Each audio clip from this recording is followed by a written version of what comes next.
okay, well, I was just really annoying. Looking back at the first Overwatch cast that I did, ugh. I definitely cannot watch it back. It's more of an overload of information, I find. Keep the ball on the ground. You have to show off that personality because if you just...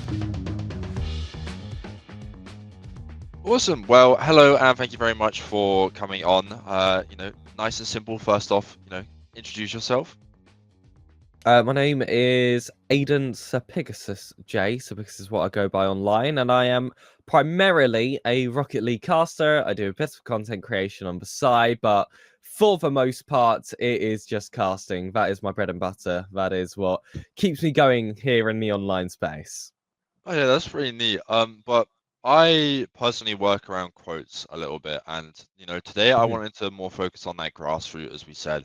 But today I kind of want to go over the importance of action, the value of hardship, and the power of individuality, especially in a casting Yes. sense, because it's really important. Standing out, your face is your brand, your voice is your personality. But first thing I want to segue onto is, what made you pick up that mic in the first place? Oh, the story of getting into casting, it wasn't, quite the most exciting affair. It is unusual, however. I was just discovering that the grassroots league existed through complete chance. I believe I played on a 6-man's game. I actually queued with a Smurf, and the Smurf just had a liking to me and said, "Look, I've got this Discord server for this organization, this grassroots organization. They compete in leagues." I joined that. Through that, I discovered that a grassroots league called the RSC existed, and I signed up for that as a player. Played there for the first third of the season before watching one of the live streams, and I was just being a little bit annoying in chat, and I was like, "Get me on there." But I didn't really mean it. It was a bit of a half joke, but then the person who was in charge of the stream did then send me a message and said, "The application form is literally on this link. If you want to do it, just go for it." And I thought, okay, I'll go all in. I've done public speaking before. I did a drama GCSE. I used to play FIFA with the sound off on my PS Vita for FIFA 13, FIFA 14. Why not? I'll try it. I see where I can go. And that's how it eventually ended up snowballing to where I am now. So a bit of a strange one, that's for sure. But I guess it's all about the journey, not the beginning nor the end. That's where everyone's first time into casting is so random. Some people say it's luck. Some people say, okay, well, I was just really annoying. And I feel like the best people have a mix of that. But with Rocket League, I will say I'm not the most versed in it. Yes, I have cast it before, but I feel like I was able to cast it just because, if you shout well enough, it sounds good, But Yeah. Something before I want to, segue more and more onto the questions is Rocket League is such a versatile game. It's not Yes. comparative with all of the others. It's not similar to MOBAs. It's not similar to FPS games. I think the only game you could realistically say that it's similar to now is probably Rematch, right? 'Cause Yeah. you can bounce off the walls, stuff like that. But generally, what makes it unique for you? For me, I've always called it closest to a traditional sport, in my opinion, because the controls are literally just your movement to the most basic of levels. And where the similarities with games like Rematch end is Rematch still very much has a pass button. You're still very much pressing said button and it will kick the ball. Whereas I would say in Rocket League, you are controlling that kick. You're turning your car. It needs to come off in that perfect direction. You can't just face away and the ball will go there or the ball will glue to your car. Let's just say that is all completely manual control by yourself. It's a bit like I don't know if you ever remembered that Bennett Foddy game that used to exist on Flash. I think it was called Quap, and it was where Yes. you just had to run across a track with 4 inputs, and it's very manual, but it's very difficult. I feel like that's actually the closest comparison you can have to high-level Rocket League. You've got boost, you've got jump, you've got turn, you've got power slide. It's all the rawest controls you could possibly ever have. and you've got to turn that into something special where you're in control of not just yourself, but the ball and making way for your teammates as well. So actually, I feel like that's strangely enough the closest comparison, which is why I also think there is truly no game like it. Rematch, I guess, is probably the closest for a competitive game, but still, there's too many broken fundamentals there that make me view Rocket League in a complete league of its own. Yeah, I mean, Rocket League is such a simple game in perspective, right? But you put it Yeah. into aspect of, you have this that adds up, you have that adds up, and then even at the highest level, you've got still new mechanics every day and stuff like that. I mean, even from a base level, I think it's really fun to cast, especially when you go into that like 0 second OT that goes on for Oh. 6 minutes. Oh, it's great. But speaking of casting, you said you joined that Discord, right? You kind of pestered them in a way to let you go on. Here's the application form. Yeah. What was your first ever cast like? And was you kind of quote unquote cringe now watching it back? Oh, yeah, I can't watch it back. No, I definitely cannot watch it back. I have tried before, and I think I got 15 seconds in, and I was Ooh. suffering too much and had to turn it off. But RSC was the best place for me to start because it is the grassroots, and they do just allow people on to do stuff like that. It is made to be a breeding ground somewhat to try and bridge the gap between grassroots and bubble. That's a little less now than it used to be in terms of the players, but I feel like for the casters that is still very much the case, and it has been for myself and a few other people. So actually looking back at that first cast, the people alongside me very much knew the case, knew it was my first cast. I don't think I did awfully, to be fair, as first cast go. There was a little bit of tripping up with my co-caster, but that can still happen when you get a new co-caster. I was still very much trying to find my feet, but I think it did show promise from what I remember back. And there were a few moments that I did clip that I do look back on now. But in terms of actually watching the full, half an hour, 40 minutes, however long it is, I don't think I could ever do that unless it was stream content, which now you mention it, I might actually have to try. Oh no. I mean, that would do well in stream content, surely, but that's going to Oh, be horrible for you. don't know. Don't know. I would not want to do that. Looking back at the first Overwatch cast that I did, wouldn't do that. Oh no. No.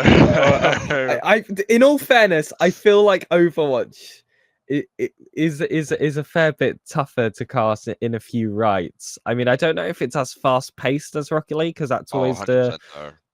comments I get about Rocket League, which I find completely fine because I've always been a bit of a fast talker and been able to track things really well. But with Overwatch, it's just so much stuff going on that I can Yeah, imagine is quite tough. It's more of an overload of information, I yeah, pretty find, than much, just I would raw, say. fast pace. So I feel like that's tougher to have a first gig on than Rocket League. But I've heard varying opinions on that. Okay, so let's continue. We talked about the fact of you have that skill knowledge or vocabulary, and it's that indifferent decision of you are naturally going to lean towards one more, right? But I want to Yeah. talk about you at the start, right? Do you think casting low level plays like that actually teaches better habits than doing high stakes games early? I think it's definitely a very different affair. It's a completely different gig when you're doing something really low level compared to something really high level. But luckily with RSC, it kind of starts at about the champ level, which I'd say is about top 10% of players. As soon as you get to Grand Champ, it is immediately top 1%. So of course, it's much slower than, say, like pro gameplay, but it isn't so abysmally bad where you genuinely do not know if they're going to touch the ball or not, because that's an issue. They can still aerial, they can still do the tough mechanics just at a very basic level. So I feel like honestly that was a great place to start because it is that bit slower pace. You can ease yourself into it. You can just get a feel and spend more time on yourself than the actual gameplay. Whereas if you're thrown straight into a pro lobby, it's too fast. There's a lot going on. It's very high level. That pattern recognition as well that you build as a caster isn't quite there yet to carry you along some of those really fast, really hard to read games. So I think there is a middle ground that kind of has to be reached there. But for me, I would say the perfect level in Rocket League terms, probably around GC. So the champs right below it, and GC2, even some low level GC3 right above. I feel like that's a nice place to start, if it's possible, of course, if you can get yourself into those kind of positions, because RSC is definitely the place to be in EU, but I'm not sure how it's like for other regions. So for other regions, just cast some Rocket League. I mean, you have to start somewhere, and ultimately you're not going to get stunted all that much. For me, it was casting as much as I possibly could. And I feel like, honestly, that's a better method than trying to snipe out a very specific skill range. Yeah, 100%. I mean, it felt like a little bit of a stake in the heart, like a vampire, when you talked about not being able to aerial to me. 60 hours in the game, only diamond. Like, my habit is of talking to everyone I'm playing, keep the ball on the ground type thing. Yes, yeah. Keep it simple. Yeah, keep it simple. Let's not aerial. Let me play my merc, and then we're good, right? Yes. It's Love just, that. you gotta ask, what, like, I'm gonna segue off a little bit, but what's the go-to car in Rocket League? It's got to be the merc, right? Oh, listen, I do know a high ranked player that uses a merc. People will know of a player called Harvey. You queue against him in ranked, or he used to play in RSC as well.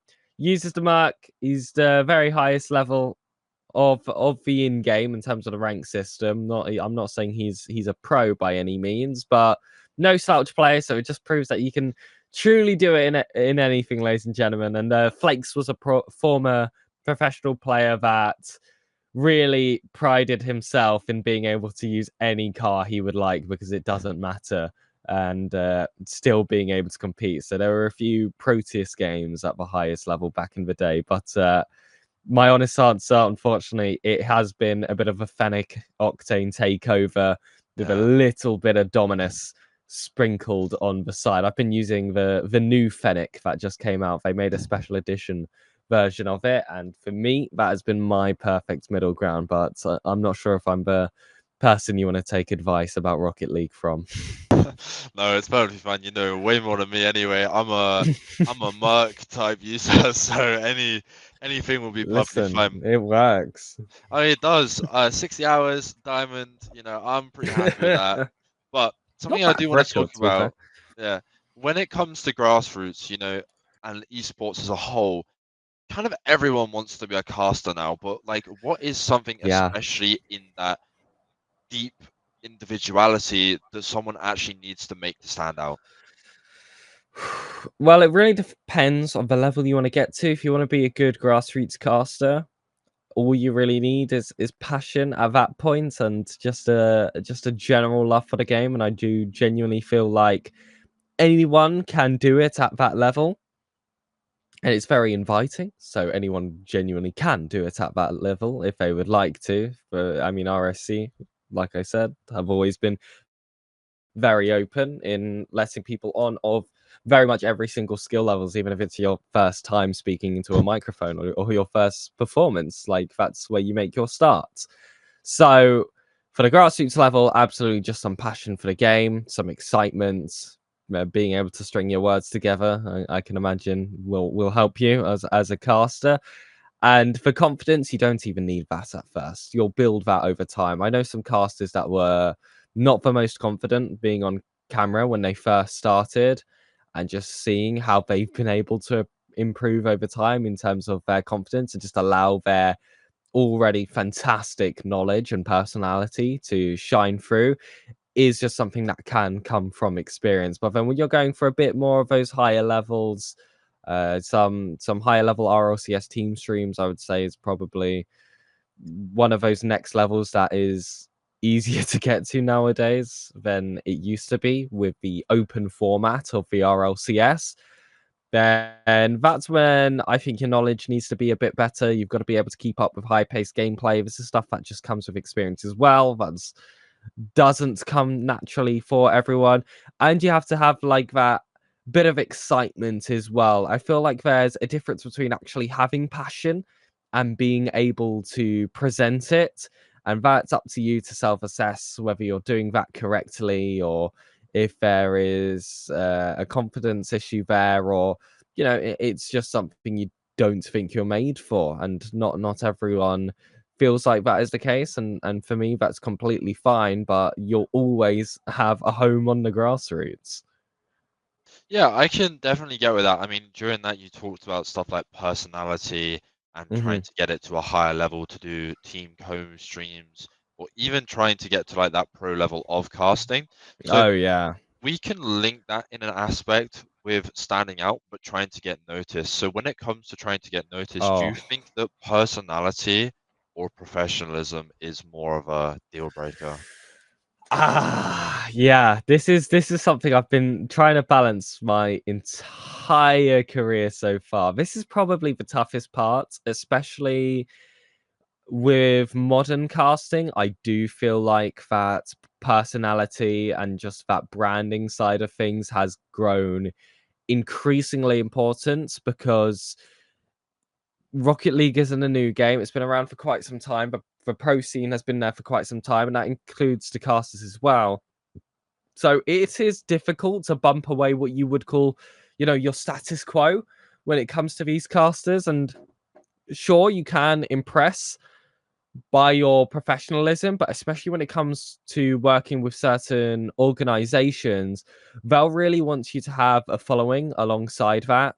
That is such a big deal breaker for quite a lot of them when it comes to team streams. That's why you see higher popularity in content creators just doing watch parties instead of bringing on actual casters to make, and not even fully professional products, like semi-professional products. There's still a bit of a struggle from orgs, I feel like, to see the value in that. It would just rather who has the bigger numbers. But that being said, either way, I feel like it's good to balance both, because if you are looking to build up your socials, you have to show off that personality, because if you're just a good caster, people aren't going to follow you just for that. They want someone to root for.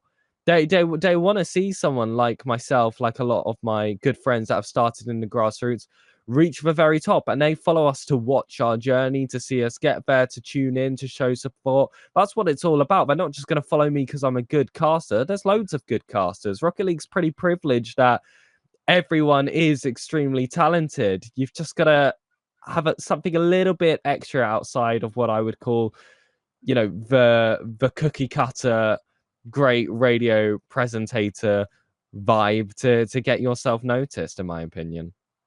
Yeah, so you talked about getting noticed and, people want someone to root for, it's that Mhm. sense of pretty heavy and power of individuality, right? But Yeah. something that I would like to ask you as a caster who came from grassroots, has made their way all the way up to, some of the bigger stages of spotlight, is for a new Mhm. caster who wants people to root for them, what's something they can do in their first 10 seconds of being live to make an impression? Just be honest. Honestly, it's some people try to go onto their first cast and pretend they've been doing it for ages, and for the most part, it's pretty obvious when that's not the case.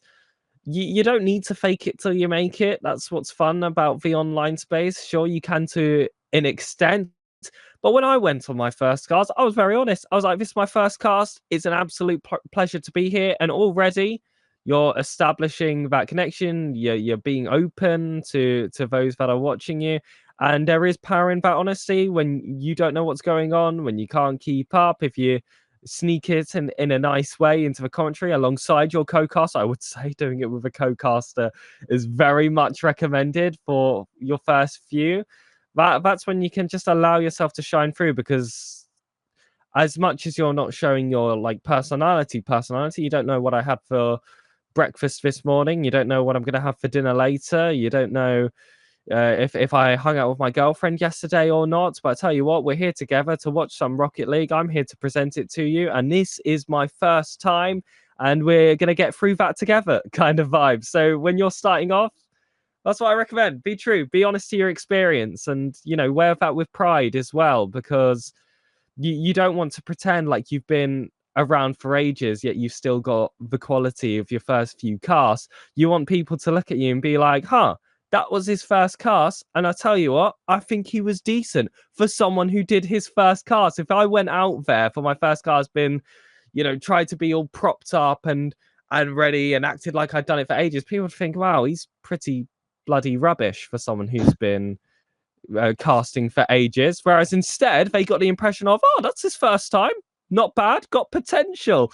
You've got to have that honesty, otherwise I feel like you'll hinder yourself in that sense. But there's definitely a right or wrong way to do that. There's also a place and time to do that as well. But typically, the first places you're going to commentate are going to be those right places to do so.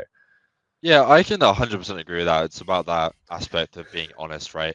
But to me, spaces like casting feels a bit like a foot race, right? You're in a race against Yeah. other people because they're all sharing the same goal as you, right?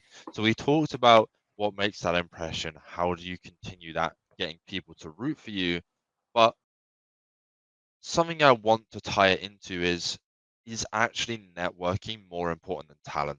Because you can be the most impressive caster ever, but if you're not good at, moving and aspecting yourself out there, you may never get anything.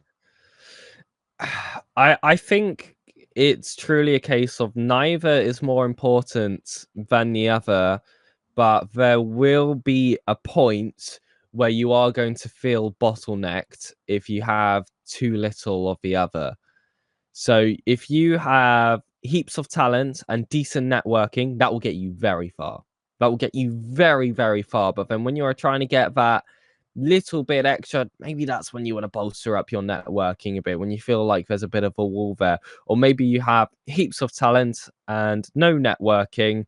So you're doing some casts in a few places. You've struggled to find them, but every time you've been there, people have been really impressed, and your talent there can do the networking for you, where those people are like, we'd be so happy to have you again. Anything that we're working on adjacent to, whether that's your co-caster, your producer, or even the company that are the organization, sorry, that are working on that, they'll recommend you further. So that's where talent can be your networking. I guess you could say there. But of course, you could also, speak yourself up to people, get yourself those big connections, and you're going to have ultimately more chances. And whether they'll want to keep you back or not, that's going to be more up to them. And that's where you've got to let your talent do the talking. So you can't have too little of either, but you definitely need both. If I had to pick a slight favorite, I would genuinely go for talent, just because there is power in being on a broadcast, and even if it was your one opportunity on this broadcast, impressing enough that they will want to stick by you and they will want you back to what is essentially deliver their product, right?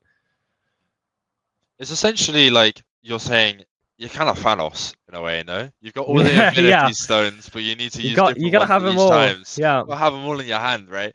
But no, something I want to segue onto, and I'm going to say this a lot because I want to ask you a lot of questions. I want to pick your brain. I want to be able to Yes. get information for people.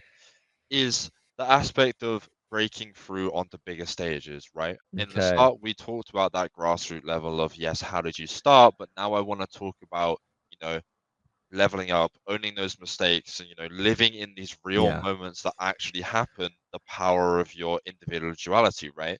So Hmm. I feel like I asked this with every single caster. What was Hmm. the moment where you felt like, oh, okay, I've actually made a step up. This isn't a dream anymore. This is actually real. Uh, sometimes I feel like I'm still waiting for that moment, if I'm completely honest with you. I definitely do like I bounce back between quite a lot, whether I have made a step, or if if I retire today, would I feel like I've made a great stride in the European casting space? And as for myself, like I have to look back to before I was ever casting, like some of the things I've done I would never dream of, but now that I'm here as a caster, I do just feel as that normal person in my room that occasionally joins like a Discord call that is supposedly more important than the other kind of idea. You know what I mean? Like it doesn't I get actually it. have that much of a different feeling, especially when it's all online. So honestly, that is something that I'm constantly like challenging myself. I do get that bit of imposter syndrome with that kind of thing, but there've definitely been like a few moments, like my first RLCS team stream cast was with a sub-Saharan Africa team called Unity, who have actually stuck with ever since for whenever I need an SSA cast. But in EU, I casted with a team called Team Hosky, and they made their first ever European main event, which meant that I got to do a team stream for a team that made a European main event for the first time. And for me, that was incredible. That happened relatively early in my casting time, so that was insane. And there have been few things that have felt as big of a step as that one, but I feel like close to that was definitely when I casted for Luminosity Gaming this this season. And Luminosity Gaming, like as an organization, like that's one of the big names. That's one of the ones I never thought I would do a cast essentially wearing their colors for. That's the XQC organization, you know what I'm saying? Like that's unbelievable. So that was insane to do. And as well, the Ultimates, which are a team of First Killer, Chronic, and LJ. And First Killer is very much considered one of the most talented North American players of all time. Like, there's definitely been periods where he has been the best player in the world, like undoubtedly. And when I was just a fan of the game without ever getting into the grassroots scene whatsoever, I used to watch him play. Whether I was rooting for him, I'm I'm not sure. I was definitely more on his rival side, unfortunately, at those given points. But a little bit later down the line, to have the opportunity to cast for his team stream, yeah, it was kind of mental, but it does feel really big at the time, and then afterwards it does just go back to that haze where you do wonder if it if it was all a dream or not. So there definitely hasn't been, you know, a moment where I've woken up yet, I guess you could say. Yeah, no, that's fair enough. I mean, you've talked about Luminosity, right? The big Hmm. organization, and then working with African teams and stuff like that. So, Hmm. grassroots, you would probably be like, that's a huge amount of success, right? Yeah, But absolutely. something I would like to, tie that in with is, what does success feel like to you now? That's hard. That really is, because I feel like what people don't talk about enough when you're learning a skill is that your expectations for yourself get higher as well. Yeah. Like I've probably reached a point in my casting that would have been the aim for me like a year and a half back, or honestly maybe even less. Like probably in the last 6 months, I would say I've improved as a caster and been happy with where I've improved. But it happens so gradually that your expectations do go up gradually as well. So usually for success, I feel like it'd be coming at the end of a cast, finishing it and going, yeah, I absolutely smashed that. Like it's very case by case, I feel like now, where I give myself that self-assessment right after leaving the VC and being like, yes, that was a good show. That was what I wanted to do. If it's for a bigger stage, that is even better. It feels even better because you want to essentially perform to as many people as possible. You want to put on that show for as big of a crowd. So that definitely does add to it. But at the same time, if I've got a big crowd and then afterwards I feel like I did a bad job, like that's an awful feeling. It really is. Whereas if I came off the back of a big show and I thought I did a great job, it is it is incredible, but then you're just chasing that same feeling again and again and again. I will say that this has felt somewhat of an addiction ever since I started. I've been trying to do as many casts as possible. I actually casted in every single recognized region for the RLCS in this Oh, wow. season, and there were days where I would be waking up uh, at about 7 a.m. I'll say, for a cast that starts at 9 a.m. that finishes at about 12:30 to 1:30. Then getting into a cast at 2 o'clock that then lasted right up until another cast that I would have at like 5 or 6, and then doing another cast at midnight. And I was only sleeping like with naps in between, essentially, during the main chunk of the RLCS season when that stuff was happening. Friday, Saturday, Sunday, it was naps only. I was just casting constantly, little room to get myself, in the kitchen to just like grab something quick to eat in between streams. There were times where I would have to, between Europe and Sam, I would leave Europe and Sam had already started, so I had a few casters that were ready to be there before me, before I joined a little bit earlier in the stream. So it was literally close to 24 free, because it was only the weekends. Well, I was just casting every day, and during the weekday that didn't mean I stopped. It would just be not RLCS casts, where I would just try to stuff my schedule as much as possible, chasing the crowd, chasing the feeling, just again and again and again. And that's basically been my last 2 years in the casting space. That's heavy, man. Honestly, that's a lot of work. I mean, I feel like a lot of casters do struggle with that in a way Mhm. of It's hard. because esports in essential is such a cutthroat industry. Yeah, you can Mhm. make such a name for yourself, but it can be instantly gone like that, right? It's That's what it feels like, but I don't think that's actually the case. Is the thing?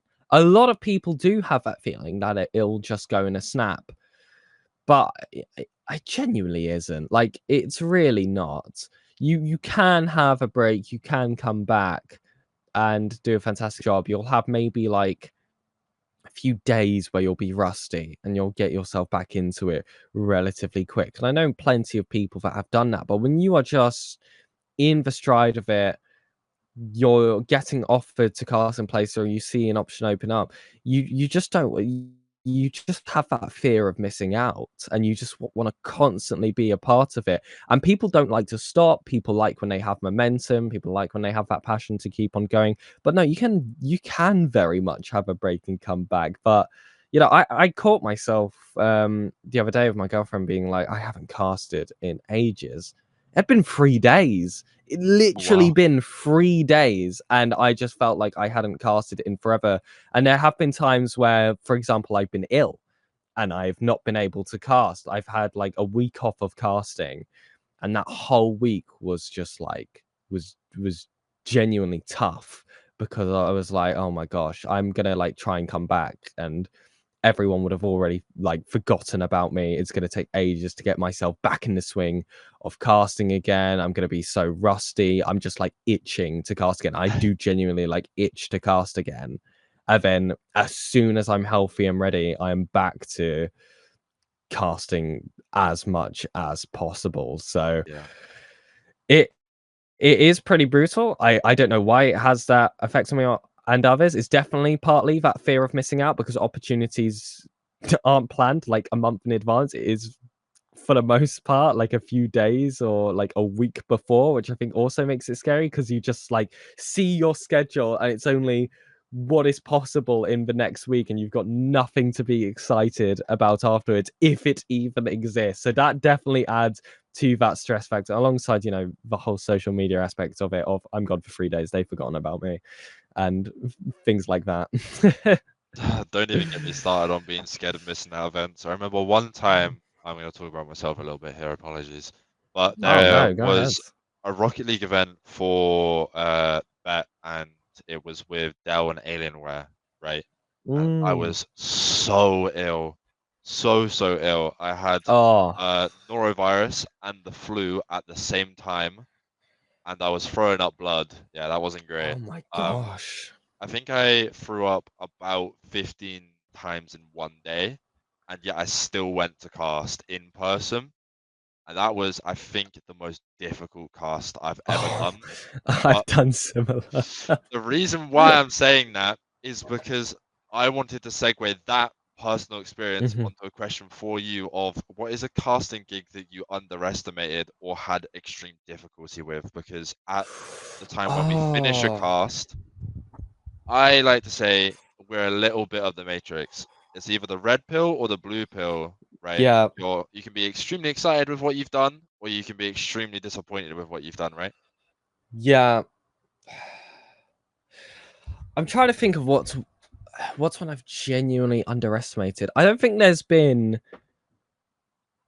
a cast I can think of that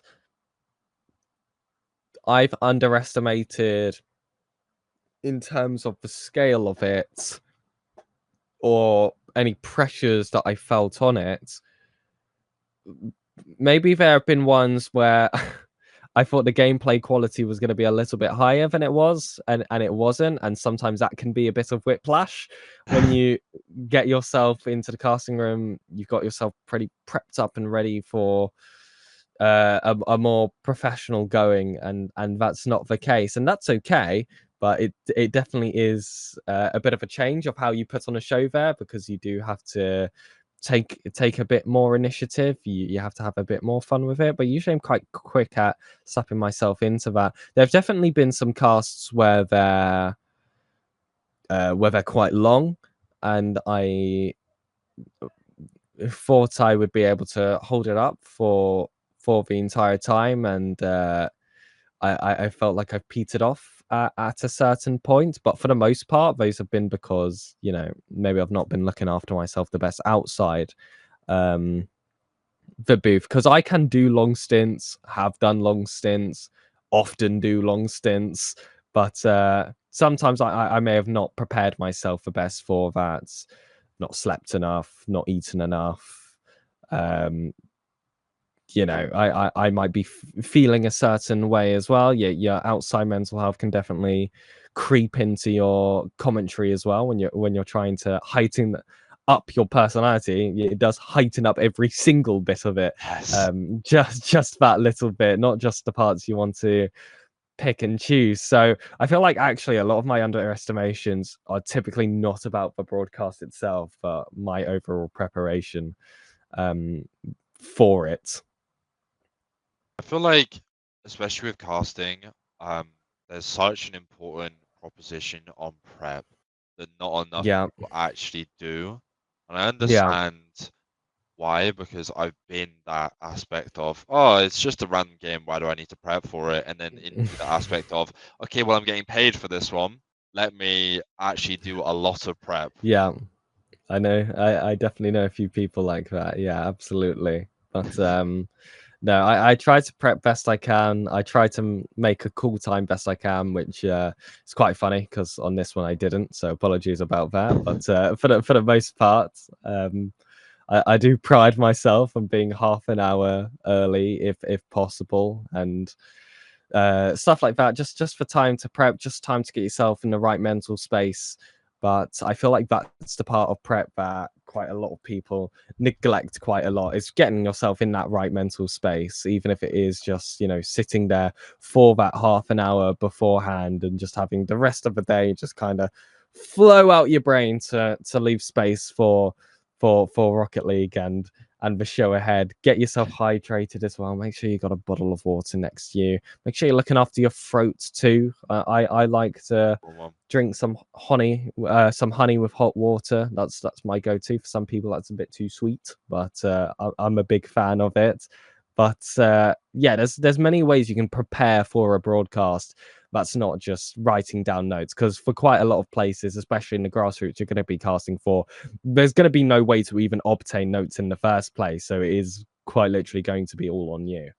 especially as you said, when it's grassroots, it's harder to actually get that information because a lot of the players may not Hmm. even have a Liquipedia or they may not have a aspect Yeah. of where you can go to retain that information from them. You just got to flow it out a little bit, right? But some of the problems that I think with flowing it out is sometimes if something goes wrong during the cast, right? Oh, You need to yeah. press that panic button. What are you gonna do about it?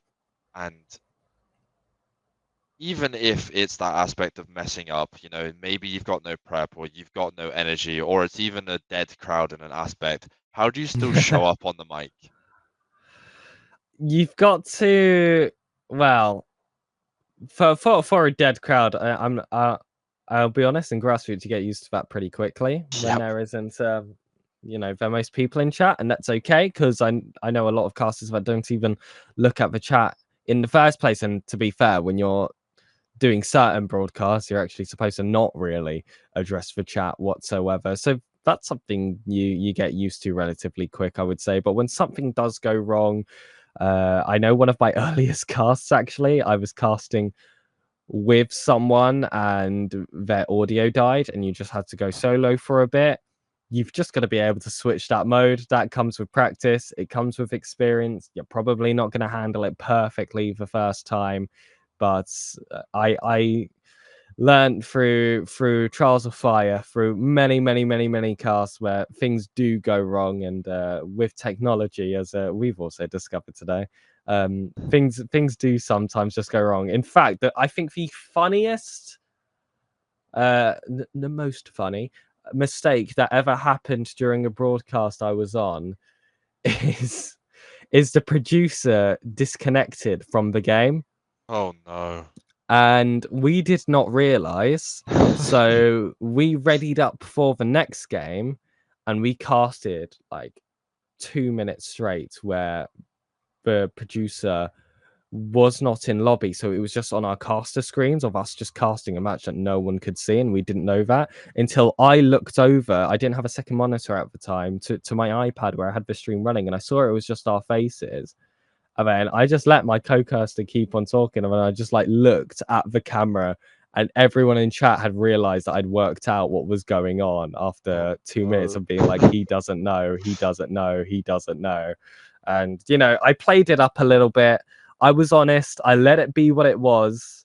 It was a production error, so don't try to like sweep it under the rug. Everyone knows what's going on there. So I really played into it, had a bit of fun without, of course, like, um my language, but shitting on the producer, which Yeah. so some I feel like there's a fine line there that you learn pretty early on, that when a production mistake happens, yeah, most of the time, if it's something like that, which is just so dramatic, absolutely play into it, but have fun with it. Don't just be like, oh, I'm sorry for my producer. That is the one line that absolutely, that's my pet peeve with a lot of starting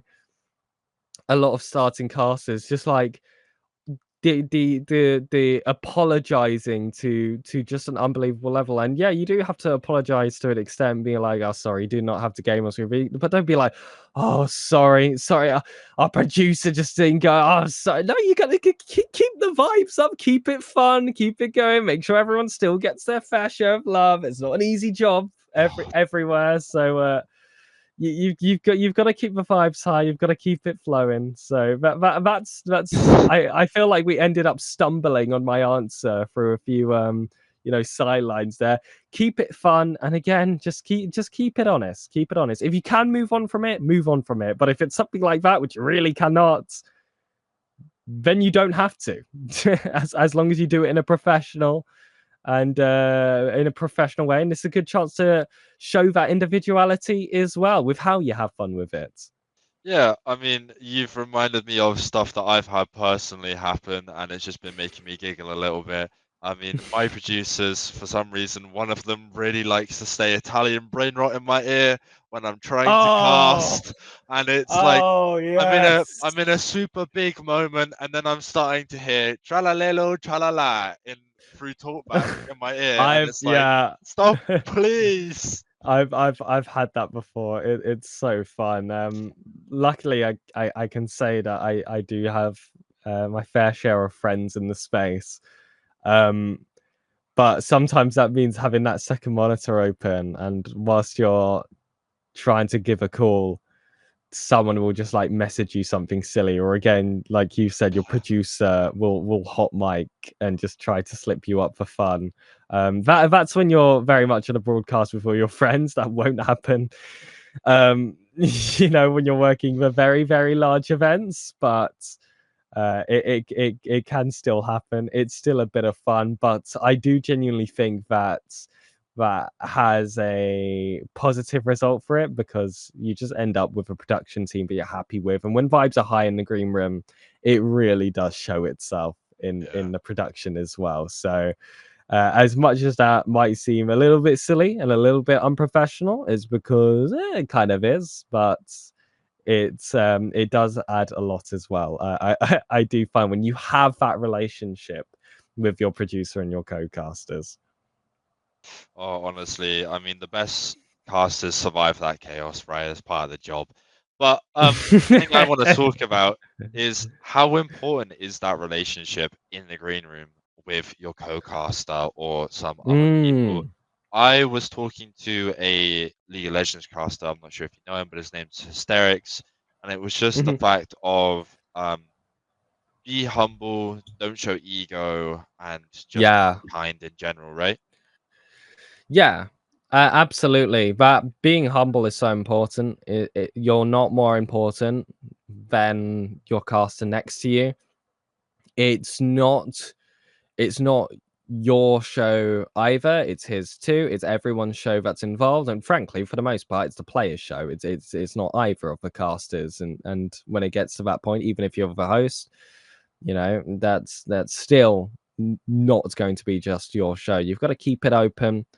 And I do genuinely think that a good relationship between the cast and the host does mean something. There are a few people that like to just show up and do a job when they're on screen and then leave, and that's okay. I don't see any harm in that. There's definitely a few people where they just think that works better for them, but me personally, I like to have that relationship. I like to be talking during the breaks, because I do think that that comes off well. It makes you seem more friendly. It breaks the ice early, so you don't have to break the ice on camera, which Yeah, that's true. can have varying results as well. So for me, have a good relationship. Be humble. Certainly, don't come in there thinking you're, whoever, because it just doesn't come off nicely. It doesn't reflect well, and that's something nice to maintain. And also, you were speaking about building up connections earlier. This is the most organic way to do so. When you're forced into a VC together, if you get along, chances are you'll want to cast with that person again. They'll want to cast with you again. They'll invite you onto any broadcast they're on. You'll invite them to some broadcasts you're on. And as much as it is, in some people's eyes, a bit of a race to the top, there's limited spots available. I do genuinely believe there is more value in mutually building each other up than trying to knock people down to keep a higher spot, because people do talk as well. Yes, That's, I think, a lesson for people very to much have. so. The scene is niche, and when a scene is niche, that means everyone has a connection to everyone in some way, no matter how far they seem. So everyone talks, play Everyone does nice, talk. and you'll have a few people. Usually, they some people call it cliques, but cliques do certainly form, little groups do certainly form, where they do build each other up. And frankly, I don't really like the name cliques, because I feel like it suggests that all of them are against each other and gossipy, when that's not really the Yeah, case. You just little have your day groups. ones. You just have your main homies that you like to work with, and there's nothing wrong with that. If they weren't available, I would invite someone else. I wouldn't look at anyone else with scorn. Just have some respect. I mean, it shows off your professionalism as well, how you behave in those green rooms, or how you behave with other people. And for the most part, people want to work with nice people. And if you're very talented and you're not very nice, you'd be surprised how that can sometimes tip the scales in the decision. Yeah, I mean, I remember I'm gonna use a talking to a previous caster before, but to help Mm-hmm. here. But it's the aspect of talent managers actually sometimes go to casters, is what I was told, and like Mm. give them an opinion of, hey, look, I'm Yes. Oh. thinking of trying to get this person on for the broadcast. What do you think of them? And if Mm-hmm. you're that person of, you slightly have an ego, you're not showing that respect and you're not being humble, it doesn't matter how Yeah. good of a caster you are, right? You're just not going to Mm-hmm. get in. And me personally, I'd be honest as well. If someone came up to me and asked me about a certain someone, I'd be like, yeah, there are very talented casters, but there is this. I like to be fully honest in that respect. I'm not just going to deny someone an opportunity because I don't like them very much, but I'll be honest to say whether they're extremely good or they're this as well. But that example being asked for is so common, like so unbelievably common. Even if you're not working the event, if I'm not working an event, but I have a relationship with an organization, they will come up to me and ask me opinions on people either directly, can you give us recommendations, or maybe they'll name a name and ask if I know them, and I can be like, yeah, they're good, which is what I answer most of the time. Well, I'll be honest, I answer that like every time. Chances are, if you're noticed by someone, you're probably good. So my answer is almost always yes, but if they're going to ask me for that recommendation, obviously I'm going to go for the people that I know and trust much, because they're also going to be representing my judgments when they go into that spot, and that's important. But another aspect of it is if I get picked to do a broadcast first, if I reach out to someone, get them to agree, and they have me on, and they say, "Would you like a second caster?" and I go yes, the follow up question almost always is, "Who do you want?" And that's what happened with me on Luminosity Gaming. I don't think my co-caster will mind me saying. I was the one who landed that gig, and I said I want a co-caster, and I want it to be this guy. And they said, okay, messaged him and made it happen. So have present yourself nicely to other people and do it by being normal. Some people can tell when it's artificial as well, when you're just trying to ladder climb. And listen, we're all trying to ladder climb realistically. So again, I think it just goes back to that honesty. Just be true, be yourself. Everyone's got that same aim. There's no point hiding it. Just be a good person. Yeah, be honest, don't be a kiss up, right? Yeah, absolutely. Just it just makes things easier for everyone. And my group of people that I stick with, we are very much friends in and outside the booth, and that has been so helpful for us. As well, just keeping your mental health in check too. You don't want to be playing a character all the time. You don't want to be playing for the cameras or for the next gig constantly. You do actually want to make some friends and true relationships out of this, because I tell you what, it's a pretty isolating thing to do, to sit at your PC all day shouting at car football. So try and make genuine connections whilst you're there. 100%. I mean, I especially think when it's to do with connections, it struggles a bit in grassroots because your co-caster is Oh yeah. consistently changing. So it's that aspect of, you know, I have a list of questions at the start, or I need to Hmm. know how you cast, or everything Hmm. like that that you consistently have to ask. But as soon as you build up that connections, or quote Yeah, unquote build up that friendship group, I think it becomes a lot easier, especially from the casting point of view. it really, really does. And as well, when you get yourself that group of people that you can say you're genuinely close with, again, back on that theme of honesty, which I think is so important. Oh, that increases a bunch when you're close with those people, because myself and Quanzek, we've been a consistent co-casting duo now for, I want to say, just under 8 months, maybe a little bit Wow. more than that. So we've been a consistent duo for that. Worked on some amazing events together. We met through a mutual friend, producer Hazza, who's amazing.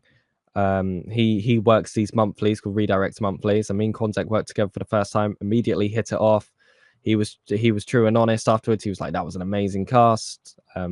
please, let's keep in touch. We did. We invited each other onto broadcast ever since, which included the likes of Luminosity Gaming, where I made sure to get him on because he was my go-to guy. But we have had casts where afterwards we've been honest with each other and we said, usually me, I'll be honest. Yeah, I kind of hogged the mic that last cast. I'll change that. I'll change that next time. We'll keep it more neutral. Or Consec will come up to me and be like, "Oh, I really want to try this for this cast. I want to try some snappy throws, or I want to try this bit." You can even plan a few more fun things as well when you're close with each other, and that has led to some amazing broadcasts between us. So when you're able to work consistently with someone and have that honesty where you can give each other's those strong points and those ones that we could be working on together, it's fantastic. Working with Konzek has definitely improved my casting a bunch. I feel like he would echo the same, and our productions together are ones that I don't think I could create with anyone else. I mean, for the whole of today, we've been, kind of leaning over the scale of grassroots and then being able to move up to that higher scale of, pro, or for instance, even like tier 2, semi-pro. Being able to move Yeah, up that scale is quite important.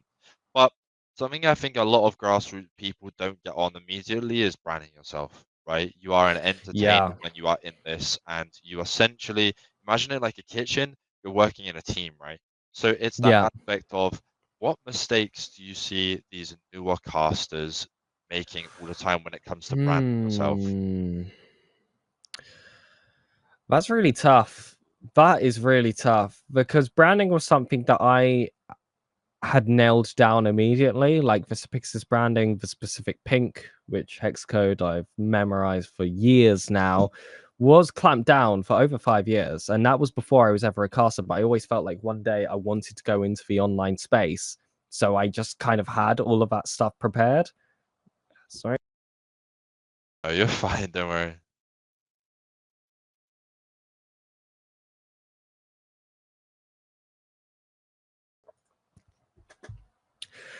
Yeah, with my branding, I kind of had all that stuff prepared. If you scroll on Twitter, that pink is so noticeable that you could be scrolling past really fast, and you'd probably know if you scrolled past one of my tweets because of it. The logo as well of the pig, which is super easy to draw. There on the wall is a big part of it. The name as well is unique. I've been able to get it on every single social except for Instagram, where there is an account that hasn't been active since 2015, Oh which no. makes me extremely happy that an Instagram account with 2 posts and like 10 followers is hogging that name that I desperately want. But that's Just gotta okay. put casts at That's the end of okay. it, and then you'll be fine. Yeah, that's what most people do. I did SirPigasus underscore for that, Oh, that's which not I'm that not sure bad. was the best choice, if I'm completely honest, but it's the one I went for. But first of all, having a name that's actually unique is definitely setting yourself off to a good start. And well, Quanzek, for example, that string of letters, he's got it everywhere. You could look up Quanzek and he is what comes up. So he's very fortunate for that case. So definitely naming is important. If it's easy to say on broadcast, that definitely helps. For me, most people on broadcast will call me just Pigasus or Pig as well. So that's pretty easy to follow. But I would say that in the casting space, I think branding is less important than it would be anywhere else. But I would just say that it doesn't hurt. But yeah, biggest mistakes are names that are hard to actually cast with. Obviously, that's going to be a no-no. Or a name that is like really oversaturated. I definitely wouldn't go for it. If you call yourself dark in the gaming space, just accept there's going to be like 30 other people of the very same name. So I guess those are the two basics that I'd really look out for, but ultimately not too important. But for me, it was the rest that I had on top of my casting already that I think has genuinely helped me grow. Yeah, 100%. But I think, like, for instance, the one that people put importance on like, okay, well, yes, I am a caster, but this won't ever go anywhere if I don't actively put myself out there, right? We talked about Yeah, okay, earlier yes. the aspect of, okay, well, I need to start, maybe interacting on Twitter, or maybe I start Ah, posting right, little yeah. bits of casting reels on TikTok or stuff like that, right? You're right. Sorry, I was focusing, I believe, too much on the graphics Oh end no, of it. you're fine. Graphics Whereas are you're right. The culture is so important. Okay, I'm gonna leave one piece of advice here, and this does not just go to casters. It goes for everyone in esports. And this is gonna feel out of left field, but as someone who's been doing this for 2 years now, I can say that this is my biggest pet peeve. Stop having the R slur just anywhere. Just it is unbelievable how many spaces I enter, and I am immediately turned off because they have that there. It's not acceptable. It looks unprofessional, and immediately you're going to turn a lot of people off you. So that is just one piece of advice that I'm going to throw there very, very, very quickly. Wherever exists, stop it and just stop saying it in general. Because that, for some reason, it just seems to be the gamer word that I see everywhere that yeah, people go for.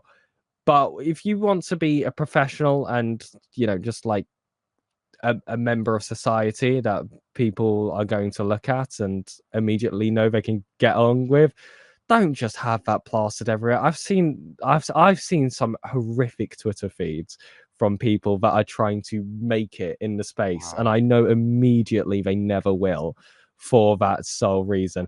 But you know, that was a strange way to go off. But in a more general sense, obviously, that balance between professionalism and personality we've spoken about. I'm very deliberate on my Twitter in keeping that balance of showing off for stuff I'm doing, and how I'm working on myself professionally, but also, some life updates, something for people to root for. And honestly, it is really nice to do that as well, just for yourself, so you don't feel like just some professional robot, which does suck. You do genuinely want to be yourself. You do want people to like you for you to an extent. So it is all about that balance. But yeah, be careful with your words, be careful what you put out online. um don't be full professional, definitely don't be full casual, and make sure your identity remains. I have delved into content creation, but I've made it very clear on all my socials that it is casting first. This is what I do. You're not going to pigeonhole me as a content creator. I am a caster by trade. That is what I do. And the content creation is just to assist with that. Yeah, I think that's fair enough. I mean, me personally, I don't post any quote unquote content creation, but all of my socials are linked to do with my casting. Hmm. Like my Twitter's Evan Casts, I post stuff Hmm. to do with casting on there. My TikTok is the exact same. I post like casting clips. I mean, I feel like a lot of people, especially when talking to other casters in the industry, don't put enough importance on it because at the end of the day, Twitter. Oh, so at many. at the end of the day, if you are consistently Hmm. like casting, it's the exact same as scrimming, right? You can Yeah. consistently scrim, but if you don't have a goal in mind with scrimming, it's just blankless, endless scrimming with no point, right? Yes. Yeah. If you put that in the same aspect of casting, it's casting, but I'm casting with a goal in mind, and that is to grow and to get more popular, right? Yeah. And Twitter, in my opinion, is the method. Please, please, please, if you don't have a Twitter account you're actively working on, I genuinely think you're doing something wrong. I think that is, in my opinion, the most important social. Some people will say TikTok, and to that I would say absolutely fair enough. TikTok is also huge, but I still think alongside that TikTok, you have to have a Twitter. Even if your TikTok's your main way of getting people in, Twitter is what holds them. Twitter is what a lot of orgs use for communication as well. That is, in my opinion, where you really need to cement yourself down. So if I could give you one recommendation when it comes to socials, it's that Twitter for me, is going to be the foundations of where you go every single time. Whether TikTok is going to assist that or not, sure, and it'll probably take over in being your main source of new people. But Twitter is where you hold them and where you show off to other people as well that you've got people that root for you. Yeah, I think something that I like to say is consistency without clarity is just noise, right? And then Hmm. what you want to do, especially on Twitter, is no one is gonna hand deliver you a stage, right? Hmm. Build your own and then act on it, right? So you Yeah. need to be able to put your foot through the door and make the opportunities for yourself, right? Yeah, absolutely. I would say this will also sound a bit strange, but I feel like Twitter is your closest to a LinkedIn that we have in the gamer Yes. space. I mean, of course, you can use LinkedIn, but no one really uses it outside of, I mean, colleges for the most part. I see, at least in Rocket League, at least in Rocket League.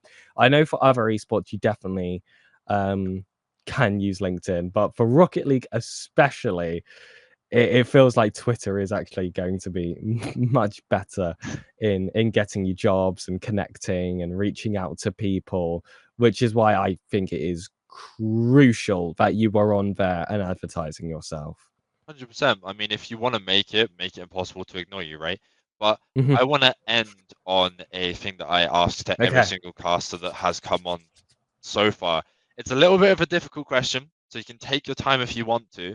But if your whole casting career was made into a documentary, what is one moment that would have to be in there? Oh, one moment that has to be in there.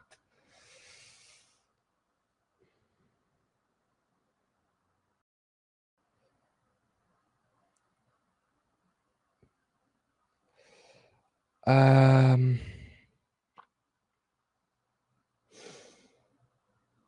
that Twitch interaction, me being annoying in the Twitch chat, that would have to be involved. The messages that got it started in the first place, I feel like cannot go amiss because I think it's just such a funny way for everything to start by being um just mildly annoying, but also having someone who was open enough to give me that chance anyway and have it all lead to this. And I've got a lot to pay towards the grassroots and RSC, so I could never have a documentary when I was not included. No, but I totally get that. 100%. You got to pay your debts to where you came from, right? Hmm. But thank you very much for coming on today. If you would just like to Thank tell you. everyone your socials, I'm going to be pretty sure that they're going to be in either of these corners. I think they're going to be on the right, but over My there socials, somewhere. yeah.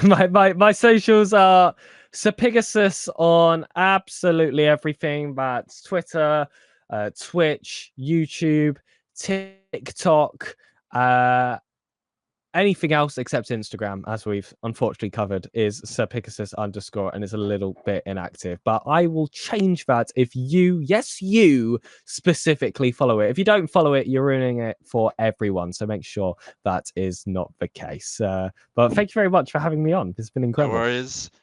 Just quickly, my socials will be Evan Casts on pretty much everything apart from Instagram, the same as you, where it will be Evan Palmer and then just I think like 3 underscores or something like that. But thank you very much for coming on today. It's been quite fun, and I hope to see you again next time. Yeah, absolutely. I'm down to come back anytime. Thank you for having me on.